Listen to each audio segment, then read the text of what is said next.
9 heures du matin. Qu'est-ce qui est jaune et qui attend hein? Antoine Léaumont, il est là, les mecs, il est là, il a sa coupe de cheveux, oh putain de merde. Parce que effectivement, c'est ce que disait Laurent Geoffrin. Monsieur Macron a perdu les élections à 2 reprises et il ne fait pas un élargissement, il fait un rétrécissement sur les fondamentaux du macronisme. Ni il a choisi un Premier ministre qui pourrait essayer de faire le pont avec l'extrême droite, ce qui était ma crainte principale, parce qu'il aurait pu choisir quelqu'un comme Retailleau pour essayer d'aller faire un pont avec le Rassemblement national.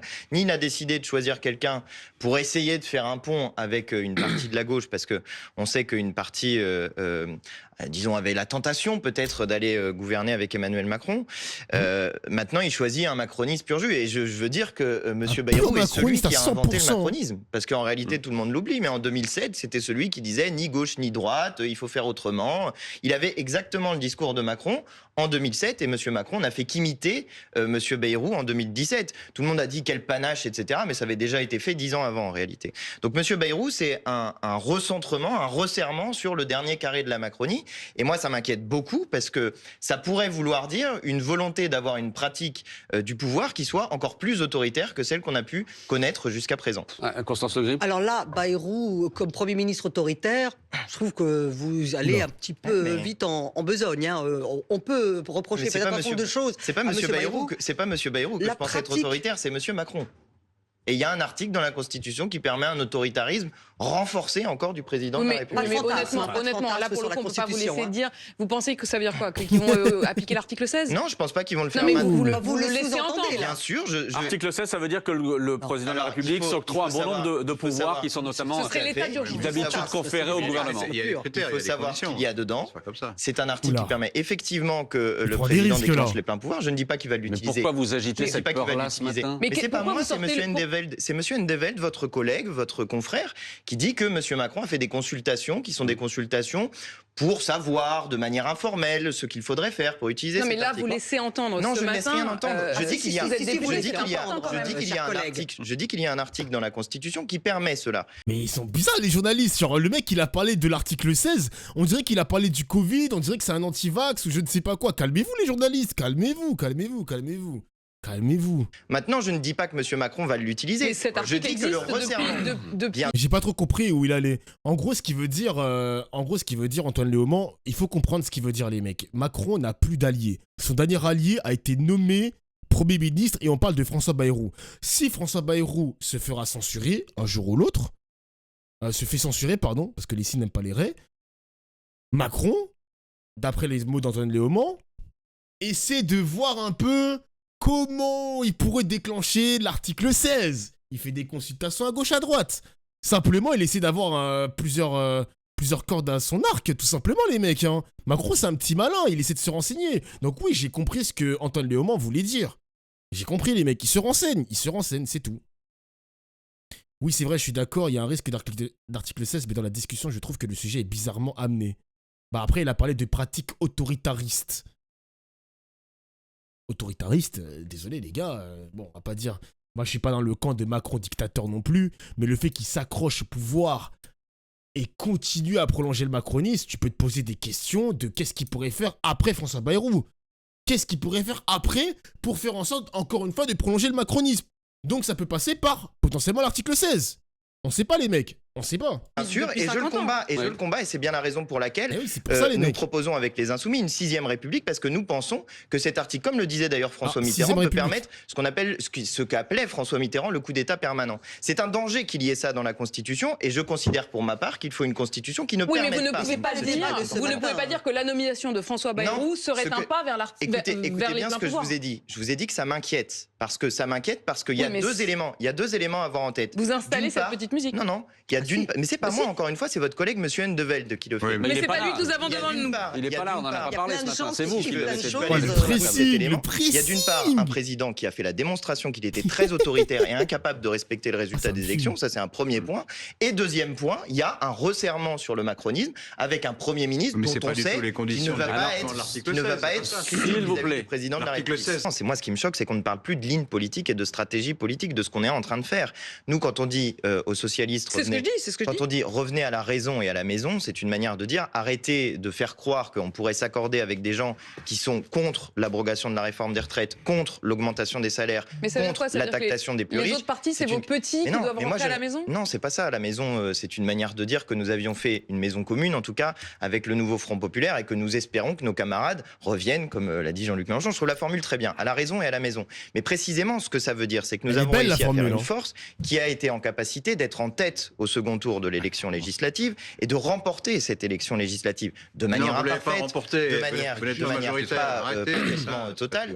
Je sais que M. Geoffrin est quelqu'un qui prône depuis longtemps l'idée qu'il faudrait se séparer de la France insoumise pour gagner les élections. Oui, il serait temps.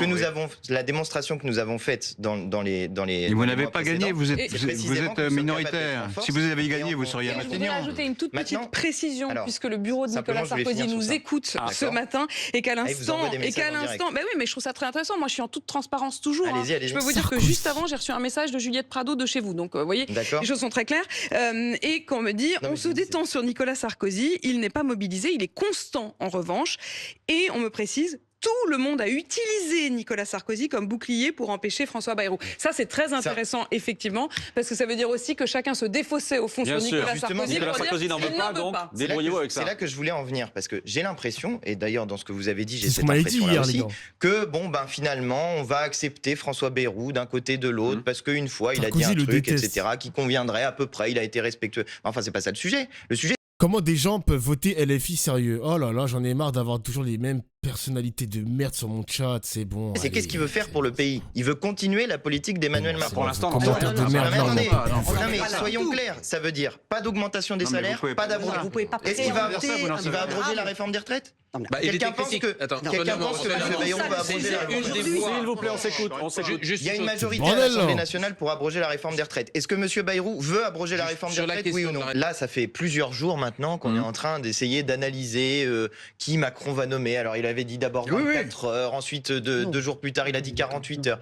Et en fait, Macron aime ça. C'est son entourage qui dit ça. Pendant une semaine, on est en train de parler du président qui a ce pouvoir-là encore, qui est de choisir le Premier ministre. Or, ce qu'a montré la situation avec Barnier ensuite, c'est qu'une fois qu'il l'avait nommé, eh bien, il y a la Constitution qui s'applique et le Premier ministre est celui qui dirige, au final, l'action du gouvernement.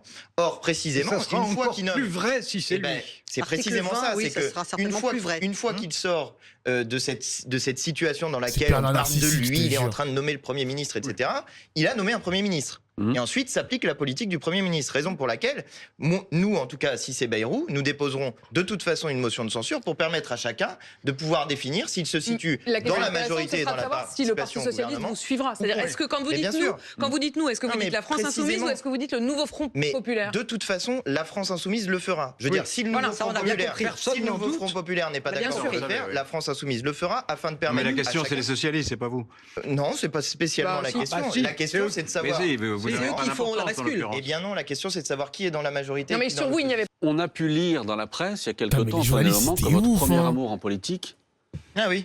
C'était François Bayrou. Vous l'avez reconnu. Ah mais oui, mais tout à fait, parce que en 2000. On aurait pu commencer par là, alors. Vous auriez pu nous le dire. Vous auriez pu nous le dire spontanément. Je peux vous expliquer pourquoi. Alors, vous allez voir que ça va pas être bon pour le macronisme à la fin. En 2007, j'avais 17 ans. Oui. Et vous n'étiez pas en âge de voter à l'époque. J'étais pas en âge de voter. Et en 2007, effectivement, M. Bayrou présentait une solution en disant bon, les gens de gauche, les gens de droite, il y en a marre, tout ça, il faut faire ce qui est bon pour le pays.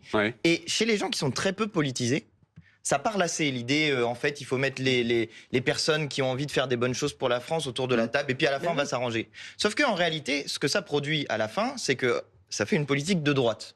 Et moi, en 2010, j'ai été très choqué du fait qu'après la crise des subprimes qui avait été provoquée par les banques, les banques aient spéculé contre la dette des États et que la réponse à tout ça, ça a été la réforme des retraites de Nicolas Sarkozy. Donc moi, en 2010, j'ai découvert Jean-Luc Mélenchon par un livre qui s'appelait « Qu'ils s'en aillent tous ». Et Jean-Luc Mélenchon disait « On ne peut pas laisser… » Je vais juste finir sur ça pour expliquer quand même. Oui, parce que c'était juste pour une petite parenthèse qui, moi, m'a fait sourire ce matin. Je vais juste aller jusqu'au bout de ça parce que précisément, c'est exactement la période dans laquelle on est. Ça ne peut pas être les marchés financiers et les banques qui décident de la politique pour les peuples. Et donc, les peuples doivent pouvoir prendre des décisions politiques et à faire une politique qui leur permet de développer leurs besoins. Et s'il y a besoin d'argent, par exemple, c'est l'une des questions qui est posée par Laurent Geoffrin, il faut aller le chercher quelque part. Où y en a-t-il beaucoup? Dans les poches des milliardaires. On nous présente François Bayrou comme l'ami des collectivités territoriales. J'ai bien aimé son petit tunnel, hein. Ouais, j'aime bien. Il a bien parlé, là. J'aime bien son petit karaté à Antoine Léaumont, là. Pas mal. Etc. Parce qu'il est maire de Pau. Mais en réalité, ce qu'a fait Emmanuel Macron depuis des années, c'est diminuer les recettes propres des communes, notamment, et en fait, diminuer la capacité d'indépendance des communes. Et ça, c'est un énorme problème. Là, dans le projet de loi qui était présenté, pour plusieurs communes de ma circonscription, j'avais des baisses de dotation pour les communes à hauteur de 1 million d'euros. C'est des communes très populaires. Donc, avec 1 million d'euros... What? Il était à Europe 1? What the fuck? En moins, c'est des moyens en moins, notamment pour les habitants des quartiers populaires. Et c'est vraiment un scandale ce qu'a fait le macronisme sur la question des dotations aux collectivités territoriales. Donc dire M. Bayrou serait l'ami des collectivités territoriales, non, on va pas refaire le débat. Ok. C'est vrai qu'Antoine Léaumont était un proche de François Bayrou. Après, les mecs, j'espère que vous n'allez pas quand même le dire sur le chat, mais il n'y a pas de retournement de veste, il n'y a pas de je sais pas quoi. Le mec, il s'est réveillé. Il s'est simplement réveillé, il a activé son troisième œil. Il a lu le livre de Jean-Luc Mélenchon, il a activé son troisième œil, il est devenu plus lucide. Tant mieux pour lui, les mecs, hein. Tant mieux pour lui.